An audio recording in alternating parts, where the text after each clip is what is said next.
guys, welcome back to another episode of the Neat Movie News Show, our weekly show where we simply break down all of the week's movie news over this past week. Well, joining me once again is Doug, and joining us for the first time is Cam. Alright, our first segment, we always simply just break down some of the biggest news stories, and the first one is that Star Wars star John Boyega has been cast in Pacific Rim 2. Boyega will play the son of Stacker Pentecost, who was played by Idris Elba in the first Pacific Rim. And Pacific Rim 2 will be directed by Steven S. Knight, and there is no release date currently, but you guys hear that John Boyega is in Pacific Rim. Does this make you more excited? Were you already looking forward to the movie? Do you not care about the movie? Where do you stand with it?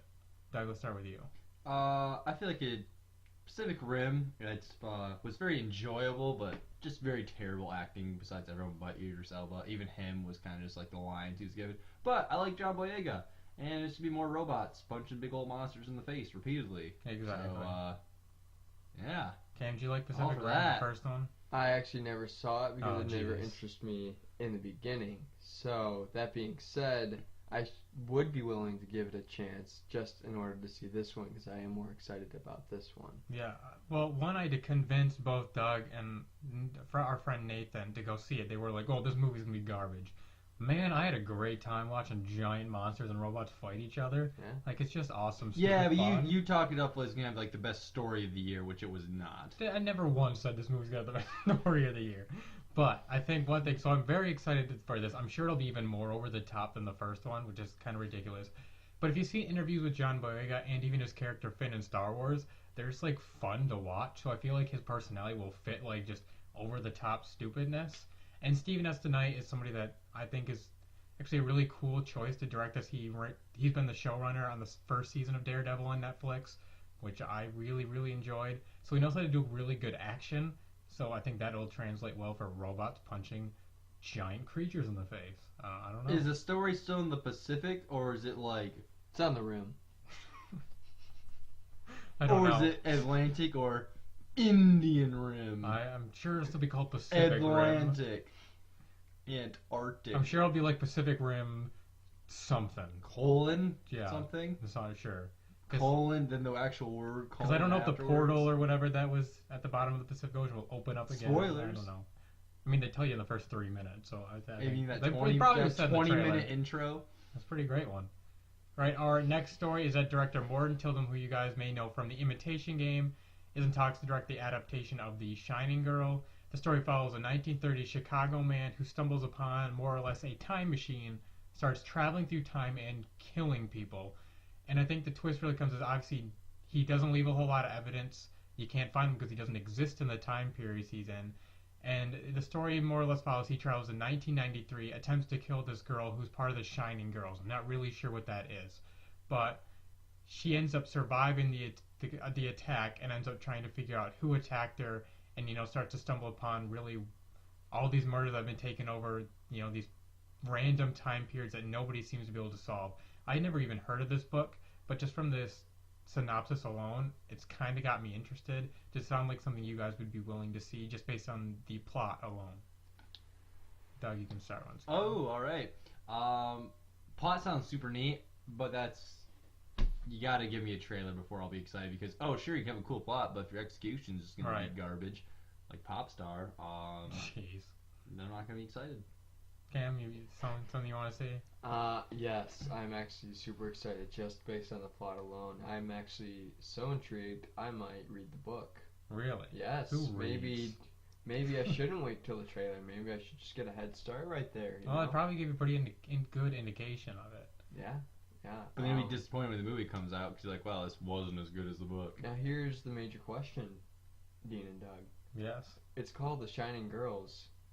Is it going to be a plot twist where it's the girl from The Shining that survives? I don't And the think guy so. in that movie wasn't actually a ghost but a time traveler? No. Oh. Don't think so. But I think, one, and I even heard this little piece too, is about like the killer leaves certain like clues just to throw everybody off. Like I told him, he leaves like a baseball card behind of a player that hasn't even played in the major leagues yet or anything like that. So it's just like this really cool sci-fi twist to this like crazy serial killer crime drama. I'm also just going to be really curious to see who plays the serial killer. because I think that could make a big difference. If it's just like a no-name guy, maybe that's where he starts. But I'd like to see like a really like kind of like crazy actor play Like this. Jeff Goldblum. Don't see that being a fit, but and also I really really like The Imitation. It was nominated for Best Picture, and I had just seen it probably just a couple months ago, and I really liked No one's it. even heard of that movie. It's Benedict Cumberbatch. He's in it. I don't know if you got. It's about like the. Doctor Strange. Well, yes, it's about like trying to figure out the Enigma code during World War II. But I really like the movie, so that also gives me confidence that this guy is at least is a good director. It's not just this no-name guy trying to take on this crazy, probably hard to pull off sort of plot, because there's gonna be a lot of things going on, and time travel's never the easiest things. People like to always poke holes in time travel movies. All right, and our next story is kind of a weird one to me, but Mel Gibson and Braveheart writer Randall Wallace are reteaming for Passion of the Christ 2. Wallace says the movie will cover the resurrection of Jesus and the aftermath of the crucifixion, which was depicted in the first Passion of the Christ. Cam, does this Tickle seem your like fancy? it seems like such a weird concept, but like, what did you think when you heard this? I think it's unnecessary. To be quite I agree. honest. Passion of the Christ 1 did touch the hearts of many. It was actually a very good movie, and I remember people telling me about it who went to the theater that night, just tears rushing down their face. I've never Yes. seen it. You've never seen Passion of the No, Christ? it was on Netflix for a while, and I meant to watch it, but I never did. I don't think it's on there anymore. It's, Wait, religious. does Mel Right. Gibson play Jesus? I don't believe so. I don't think so. They just directed it. Gotcha. Which is one thing I will say is I have not seen the first one, so it's hard to say. But I will say the fact that the guy that wrote Braveheart's writing it, and Mel Gibson, regardless of all his personal problems, and a lot of people hate him because of what he did, and rightfully so. I don't know what he did. Does he like hate Jews? There's a lot of racist and anti-Semitic things, but it was. I mean, regardless of that, he is one of the great filmmakers. Really, I mean, if you just want to look at Braveheart alone, I mean, it won Oscars. So for me, that gives me some hope for this movie, and there is obviously a lot to tell after, because a lot of religious beliefs come what follows after the death of Jesus, after the crucifixion. So there's a lot there, but it also does seem like I don't know exactly when the Passion of the Christ came out, but it was like the mid '90s, wasn't it? Yeah, it like was. '95 or something. So why are we getting this 20 years later? It seems like I'm sure it was probably because he had all these problems that he wasn't making movies for so long, but it just seems like they could have capitalized this maybe back then instead of right now. But that being said, these religious movies always do really well because they know exactly who to market it towards, and they all go see it. And then obviously you throw in Passion of the Christ. Wasn't it like the top grossing R-rated movie until Deadpool? So I mean, a lot of people saw it. I assume a lot of people liked it, so maybe they will go and see the second one. But it also seems like it's so late that people won't care anymore. Mm-hmm. I don't know. It's just I don't kind think of they'll a care weird that the thing. fact that it's a sequel. I think they'll just care because of the movie itself. That's possible. Like I don't Yeah. think people are gonna be like, oh, it's Passion Christ sequel. Like, oh, it's just doing on this part. And from what I heard, Mel Gibson was very passionate about the first one, so I'm sure he'll be very, well, pun intended. He'll be very passionate about the second one as well, so I'm sure he'll give it his all. And I'm curious to see, because he's got a couple new movies coming out here soon, like Hacksaw Ridge, which is like a World War II movie with Andrew Garfield in it, I believe. So I'll be curious to see if that movie's awful, then I'll be very not excited for this at all. But that movie's great. My interest will go up a little bit for this movie. Right, that is all our major news stories, so we'll move on to our next category of news flash. It was just a couple things, a couple smaller stories. And the first one, that Suicide Squad has officially been rated PG-13. There's a lot of talk that maybe it'd be rated R. Some of the first trailers made it look like it could be because of just the creepy dark nature, especially with the Joker alone. But it is rated PG-13, so Cam, we'll start with you. Does this surprise you at all? It does actually, just because Deadpool being rated R. Right. I mean, that's not exactly a villain, but it's a hero. The same In type a of thing. sense. It's the same- Anti-hero. yeah. Is that But it's bad like, guys doing good things. these are all, they're all villains in themselves. I'm like, so you know that their specialty is doing crime. Right. I think you could go a little farther with the rated R rating. But so I am a little disappointed, but I'm sure it's gonna be just as great. No Right. matter what, Diane? I can see it going both ways because Suicide Squad, like, oh, now we can have younger audience, but I also don't see a ton of parents being like, oh, this is, unless you really market Batman just to get people to go into the movie. I can't see parents be like, oh, even like my 9-year-old, oh, we're gonna see Suicide Squad 'cause it's a DC movie. So I could see you might get some of the younger audience, but if it was rated R, people might be like, oh, it's doing what Deadpool did. I was a fan of that movie. Well, I think that's a tough situation because the Suicide Squad was rated R. I think a lot of people have been like, oh, you're just trying to copy Deadpool. So I think at least this, and I think it does make sense. I didn't think the first trailer, that Comic-Con, made it a very dark R-rated feeling, but I think that was because they weren't ready because the actual official trailers that have come out have been much more fun. So I think this movie will be more in that tone. But it's a DC comic book movie. Batman's in it, so they want this to be seen by everybody. And I think they want to keep their tone consistent. Because Batman v Superman, while there's an R-rated cut coming out, it was intended to be PG-13. So I think they want to, like Marvel, this is the kind of genre where you want just about everybody to go see it. I'm sure the Joker will be because I think it was rated for like disturbing images or disturbing behavior or something. So I'm sure that will mostly come from the Joker and maybe like Harley Quinn or something. But I think R rating, well, I would have been Crocodile Man. Geez. Very true. I would have thought an R rating would have piqued my interest in like, oh, cool, they're really going there. But at the same time, PG-13, it still makes sense to me, and it still has me excited. And I think, like you said, because you brought it up, Batman is in it. They definitely, that's a huge draw. I'm sure in all the marketing, you're always going to see at least one shot of Batman in it. So they're going to want everybody to be able to go see this to make the most money possible. Scale of 1 to 8, chance of R-rated director's cut. Of Suicide Squad? Correct. I would doubt it because I'm going to assume from the beginning they knew they were going for a PG-13, so they didn't ever bother shooting some R-rated stuff. But scale of 1 to 8. Like a 2. Oh, I really don't think. 25%.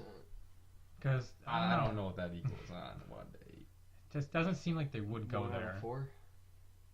I assume So 2 out of 8 again, alright. I imagine the Oh, wow, Joker's would be, only in it jeez. for like 20 minutes. Maybe if there was like the Joker was a main character, maybe there'd be a better chance because then you would see him do some crazy stuff. With all the knives. There was a couple TV spots that came out just the other day during the NBA Finals.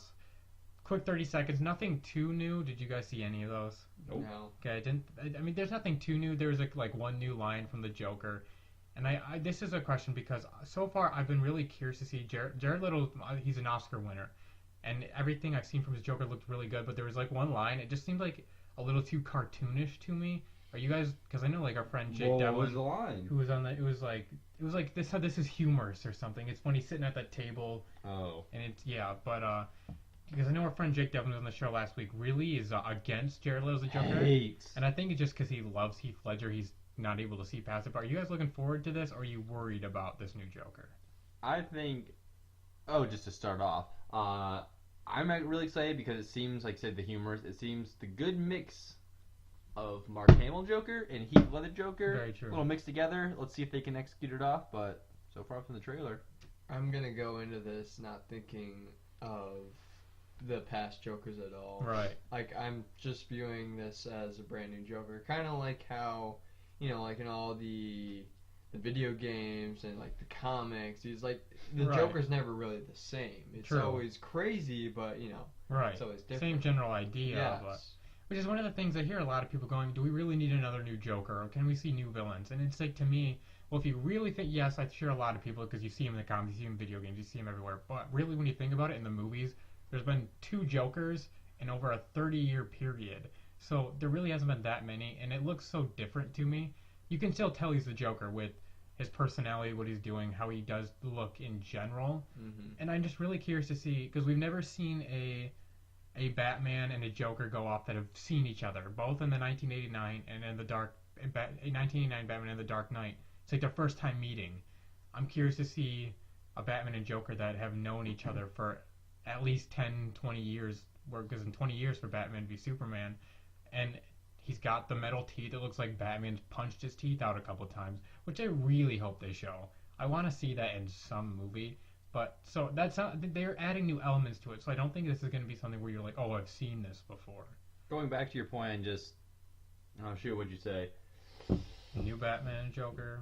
Oh geez. Oh, with the villains of how having Joker. Thing is, there are a lot of other good Batman villains, but a lot of them can't really hold a movie on their Right. shoulders. Like, oh, Clayface, Riddler. Yeah.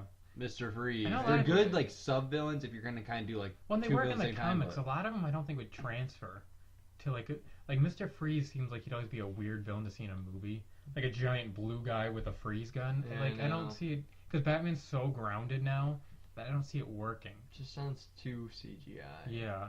And the Riddler, I've heard a lot of people really enjoy it, and he is darker in like the comics at times. But all I can think of is Jim Carrey's weirdo, and it's just like I don't want to see that again. Spandex Or outfit Batman with Arkham question Knight's mark. Joker or Riddler whose riddles are racetracks. I don't know Yeah. if that really counts as a riddle. I don't He know. knows might about these underground racetracks. Jeez. And the other thing about Suicide Squad that I am curious is I'm curious to see which villains in this we may see pop up in a Batman movie along the line. Because I would like to see like him Killer like Croc. take down Killer Croc or something like that at some point. Maybe they do it in Suicide Squad. I don't know, but all right. Moving on to our next one, which was that John Williams will be scoring Steven Spielberg's next movie, Ready Player One, along with, and I think this is the big announcement for a lot of people. He will be back for Indiana Jones 5, and he said he also wants to score Star Wars Episode 8. I know I just kind of tell you guys a little bit some of the things John Williams has done. He's one of the best composers that have ever lived. I guess I'll say for one, Indiana Jones 5, that's one of the bigger recognizable scores out there. But I think the other thing for me too is I love Star Wars Episode 7's score so much that I really was hoping he'd be back for 8. So is this something that you guys care about? Or you're just like, oh, that's cool.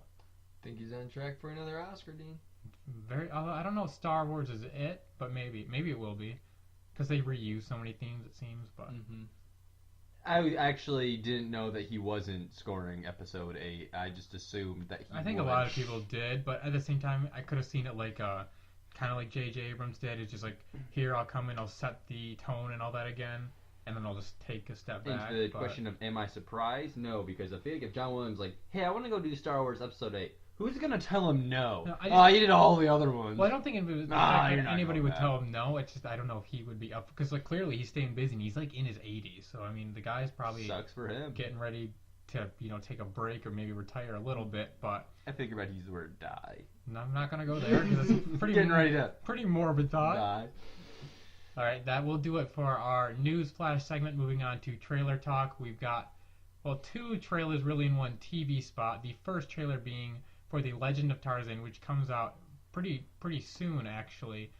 You guys saw the trailer. What did you think, Cam? Let's start with you. I'm not a fan of this movie so far because to compare it to the Jungle Book remake and then the Jungle Book cartoon, Jungle Book, it was a lot different, there's a lot of singing, but I think it did a good job, to say the least. The CGI looked great, the acting was great by I don't know the name of the child. Right, but the kid. The kid, he did really well. And I thought the voice actors and everything was really nice. However, with this, I enjoyed Tarzan the cartoon so much that seeing how different it is, it's just weird. It kind of is, yeah. It's like way off track. Like Jungle Book, It's like a weird gritty remake of Tarzan Yes. where you don't need a weird gritty remake of and I Tarzan. think one of the things to point out too is the fact that this isn't the origin of Tarzan. It's after. It's like he's done all the stuff you've seen in the animated movie. He's gone to civilization and now he's coming back. So I think that's an interesting twist. I think the CGI in each trailer looks not great, but it gets better and better. So I'm hoping once you see it on the movie screen, it will be a lot better. I do think the movie looks okay. It looks like a fun movie to me. It doesn't look like a great movie or anything like that. And I don't know, like some of the stuff does look cool. The weird thing to me though is that like you had kind of pointed out like what's the cheetah or whatever that kills Tarzan's parents in the beginning, and it looks like they're changing the origin and it's just like the gorillas or whatever took him. Yeah.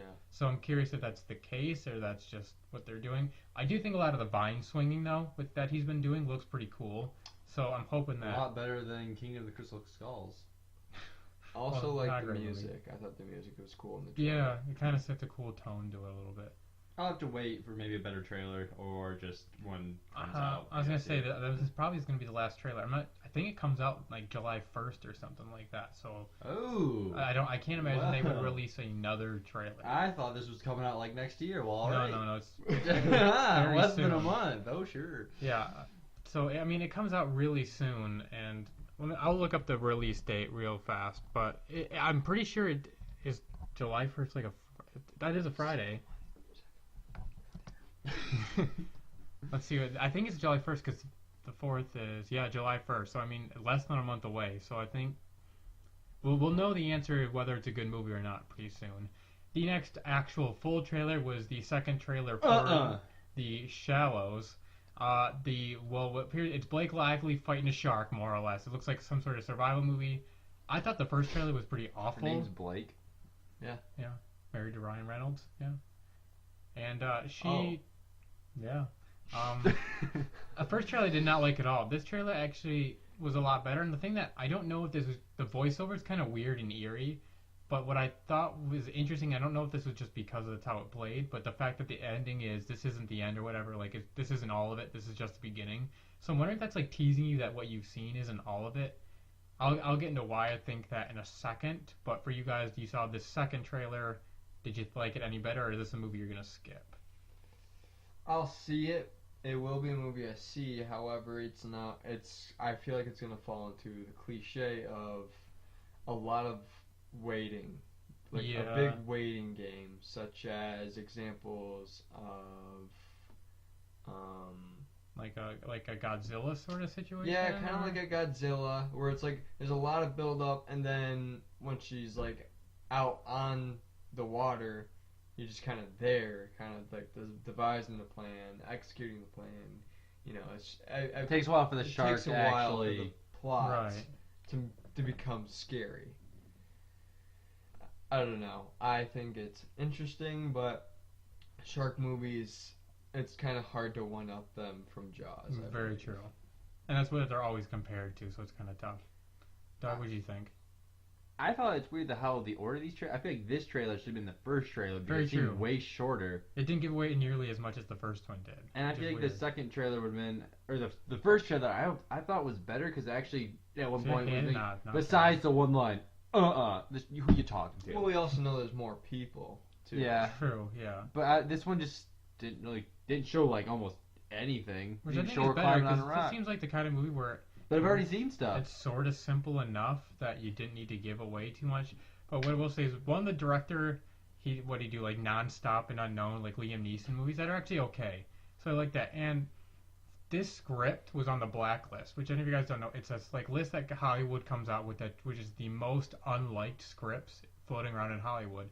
So to me, it seems like this movie wouldn't have been on that list if it was a simple shark attacks girl. She survives on a buoy. It is on the blacklist? It was. Now it's being made. So they chose it. Yes, the blacklist that hasn't been made is being made. So it seems like they wouldn't have been on that list if it was simply, like Blake Lively gets attacked by a shark. She then fights the shark off on a buoy. Like there's got to be more to the movie, it seems, if it was that well liked. But coming off the blacklist, I feel like you're still pretty close to getting put back on set backlist. I think you're like here to like up here. I think you're like here to like meh. Shouldn't have told that guy. Dude, I don't think you understand what the blacklist is though. It's most people in Hollywood come out. These are the most scripts we like the most. It's called the blacklist because they just haven't been made yet. Oh, they just said they're the worst. No, it's the most liked scripts in Hollywood that haven't been made. The most unliked scripts in Hollywood. I'm like, geez, you get off the most unliked list. No. Congratulations, you're just here. So it's just the best unmade. So we got a little extra pocket change. We're gonna make this horrible movie. Well, it's like, why does this make me more excited? No, yeah, like, so just garbage. There's got to be more to it than that because I don't think this movie would be that well liked. The script, if it was just like Blake Lively on a rock and a buoy fighting seems like there's got to be more to it, and that's what I'm hoping for. Ryan Reynolds bangs are on that rock. He's the shark. Oh, sweet. But about Blake Lively, I'm a little worried though because I haven't seen her in a ton. She's not necessarily her name's Blake. An actress that I would think could carry a movie on her own. She was really good in The Town actually, but she's in it for about 10 minutes. So I don't know if she's gonna be able to. In The Town? Kind of like the girl that's always she's got the kid who's like trying to be with Ben Affleck all the time. She's kind of in the movie for like 10 minutes. She's not in it a lot. So that's her right there. No, she's right there. Right there. It was pointing to none. I know, but she's right. She's on the poster. Joke. But either way, I am curious to see this movie. It's the end of July, so I'll be curious. It might be one of those things where I wait to see a couple of reviews before I go and see it, because if it's getting destroyed, I'm not going to spend some money to see it, but we'll see. All right, moving on to our last segment of Now in Theaters, counting out. We have 3 movies that opened in theaters this weekend. The 3 movies being Warcraft, Conjuring 2, and Now You See Me 2. We all saw Warcraft together. Doug saw Conjuring 2 last night, I believe. Correct. and you were going to go see Now You See Me Too shortly? Yes, shortly. All right, so I guess let's start with Warcraft. I'll start with you guys. We all saw the movie. Cam, you've played Warcraft, so what did you think of the movie? Well, being the person that knows the most lore, I thought the characters were executed well, except for the mage, which was a big concern for a lot of people. Right. The Wait. mage Khadgar. Oh, he's so the kid. The kid. Yeah. I did not think that fits his character well at all, according to the game. The rest of the characters are all dead in the Warcraft game. Like, it's... This is based this off is- Warcraft, this is- orcs and humans, like yes, the first one. like Yeah. really before orcs and humans just coming together. Azeroth is still together as one. It's not split by the Maelstrom. So it's overall, I gave this movie a 5.7 out of 10. Very specific. I like it. Yes, just for the fact that it was enjoyable. I thought the CG was good, but there's a lot of issues with cutting the different scenes, Pacing. the acting, pacing, and then some of the humor was a little off-put. Yeah, I so- agree with you there. But overall, it was a solid movie. I wouldn't see it again though. Right. And Doug, I know you're the big like you love fantasy genre movies. So what did you think of War? You don't know as much obviously about the game. You didn't play it, I don't think. I know a decent amount just from this guy, and I played a little bit of Warcraft 3. I came out of it liking it a decent amount. The more I think about it, the more I think I liked it, because I really enjoyed the orcs. I found their acting and just all the stuff happening with the orcs was way more enjoyable than the humans, because I didn't think Ben Foster, the main... No, he's Medivh. Sure. Who was like the main knight character? Whoever that actor was. I thought he... Lothar's that character? Or? Yeah, Lothar. I don't know didn't the actor's find name, but... him good, like, at all. He seemed so weird. At first, he was like serious, but sometimes just joking around, but also... I don't know. Seemed like they're trying to make him like the Strider of this universe from like Lord of the Rings, the cool guy who's kind of funny at times, and it just didn't work for me. He was no Strider. No. So no son of Arathorn. Yeah, I didn't find... Or the kid mage. I found Medivh pretty... I actually liked him. I get that some people have problems with him not looking old, but it just wasn't old looking because he's a freaking mage. What would you give us? What would your score of it be?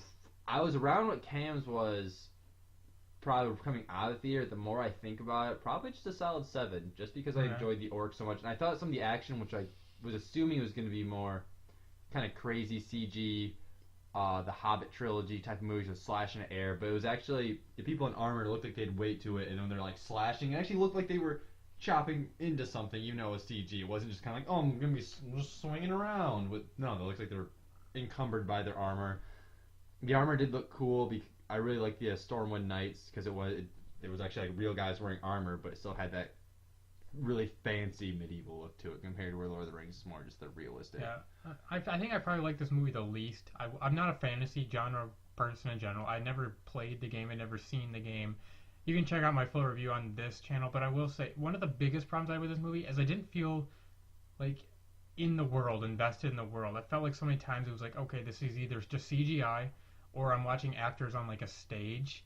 And then there was things with, like you kind of mentioned, Ben Foster's character. He's like this old mage who's been around forever, but he looks 40. So it's like I had a hard time buying into that. I mean, I don't know if he's been he's on good. forever. He's 60 years ago was the last time he did anything important. It just seems like they kind of played it like he's been around forever. He knows all these things. I mean, he was good in the movie, but I just thought he was maybe miscast, like maybe get an older guy. And I had mentioned this, maybe it was to you, that where in a lot of these fantasy movies, they give them their own dialect and their own way of speaking, and you feel like you're there. These people felt like they were just talking like us, and then they'd throw in this kind of random word just to try to make it feel like it was part of this world, and it didn't really work. I mean, the orcs had their own language, and that was good. But for the human side of it, I didn't buy. I thought a lot of the emotional stuff for me didn't work. Like, they would try to, and then they just, like, fade to black, and that was it. Yeah. Just kind of like, oh, okay. With the dialect thing, I was a big fan of how, like, orcs and humans actually couldn't talk to each other, but they Yeah. implicitly say that. It's like, oh, they're both speaking, but then when they finally meet together, it's like, oh, they actually don't know what they're Right, saying it's to like- each other. Kind of, what is it, the Hunt for Red October sort of thing, where, like, it's all in Russian, but then they, like, zoom in on Sean Connery's face, and then it's like then you understanding it. It's like he's speaking Russian, but now you can understand it. They kind of did that in this movie. Yep, Orcish and Common are the two languages. Okay, I did hear that. That's another thing. I probably because I just don't know the game. I couldn't tell you half of these characters' names anymore. I don't know. Like they didn't leave an impact. With Yeah, me. they didn't do a very good job at introducing anybody. No. Wait. Who was? Oh, what's the main orc's name? Not Durotan. Durotan. Yeah, he's the one character I liked, and I liked his little, or not his little friend, his friend. I was a fan of that guy. Organ Doomhammer. Sure. See, that's the thing. They're such complicated names, and they Why don't is, really let you why know does them. Thrall very well. become a Doomhammer? I'm confused. Because Orgrim raised him. He went on a boat. Huh? I won't say. I guess he went on a boat. How was the very end, like the little end credit scene? That's what I Gonna was saying. find him eventually. Well, that's what I was Oh, gonna say. alright. This movie, I felt like the story didn't wrap up well enough. I felt like it was too much of a setup for the other movies. Like it didn't really come to an end. And I understand that they want to push the franchise forward, and some of the storylines ended. But I felt like at the same time, can you give me a completed movie? Like it felt like, oh, you have to see the next one now. It's kind of like, Yeah, I know. can we end this movie first? I don't know. Yeah, I can understand that where it didn't seem like it actually really wrapped a nice bow on it. It's Yeah. kind of like, ooh, we can still fit more stuff in this box. And I will say, what you had mentioned, one of my biggest complaints was the humor of this movie. It just felt so out of place and just like such a weird humor that like, just like there's like a thing about climbing stairs in this movie, and it's like, yeah. what kind of yeah. joke is that? Yeah, especially this guy who's supposed to be fit and just Right, he could go into battle and fight orcs for hours, but that's he like can't climb crappy stairs. comedy style movie. It's Yeah. like, oh, he's tired walking, and this old guy, yo, he's fine. Yeah, Like, it's this just young kinda like- guy, he's struggling. Humor was just, it seemed very forced to me. Alright, the next movie opening this weekend was The Conjuring 2. I'm actually in the middle of watching the first one. I normally don't watch horror movies, but I'd heard so many great things about it. I finally decided to sit down and watch it. But Doug, you saw the second one. What were your thoughts on it? 3 spooky 5 me. It was quite I scary. don't understand, but It's the 2 spooky 4 me. okay. And then the joke is that you put a 3 spooky 5 me, so you gotta get into meme culture. Come on. I didn't even get that. Oh! I thought it was like a 3-5 out of 8 or something. Yeah, I thought you were like scoring it or something like that. Right, I don't know if it anyway. was as good as the first one because ending was a little anticlimactic, but I found it very scary throughout the I had whole heard movie. that, well, because The Conjuring doesn't rely on Grand so Ledge many- Independent, No. not enough scares. All right, local town paper. I was You scared. read? Okay, you actually It read was a that. headline, mom showed. Okay, but anyway, I heard that it relies more on like the horror, like stereotypes of like jump scares and kind of like just playing loud music to play loud. Did you like where the first Conjuring didn't? Did you feel that? Yeah. At all? There was the sense of dread was still there, but there were a lot more dread or jump scares than the first one. Also, with the loud music, we stayed to the very end of the credits where they just like show the title again. Yeah. And we were just trying to conversate, and I was like, all right, just keep getting louder and just. So I guess I would say, Deafening. would you recommend people go if you enjoyed the first Conjuring? Would you recommend seeing the second one? Yes, I would highly. Well, like rating wise, it means a horror movie, and it didn't have the same, I guess, atmosphere as the first house and location did, and there's some familiar beats to it. Okay. But overall, I'd say if you like the first one, then you're gonna like the second one. It was. Any interest in seeing it? Did you see the first one? Yes, I did, and that's probably one of my favorite scary movies of all time. So I am interested in seeing this. I'll probably wait till it comes out on DVD or Blu-ray or whatever to see it, but I probably will see it because I am enjoying The Conjuring so far from what I've been seeing. It makes me real excited because the directing in the first one's really good, and James Wan's directing Aquaman next, so that gets me excited for that. Scary Aquaman. Which will hopefully, he won't be a joke anymore, what we've always seen. But alright, and the last one opening up this week was Now You See Me Too. Was it on TV last night? Is that where you watched it? Yes. Okay, because I saw it on TV as well. I thought the first one was okay. I thought the plot was a cool plot, but they didn't do anything with it. And the characters, they have great actors, but they don't do much in it. But you were going to go see it, so what did you think of the first one, and what are you expecting for the second one? The first one I enjoyed, but it did have its issues. Like I thought the magic was interesting, and I thought it was interesting how they did each thing. Right. But in this, I don't want to spoil anything, but like in a sense, like the ending, like Yeah, where do you go? I already knew I already knew the ending previously because I've seen the ending. So I'm Okay. trying to watch the guy.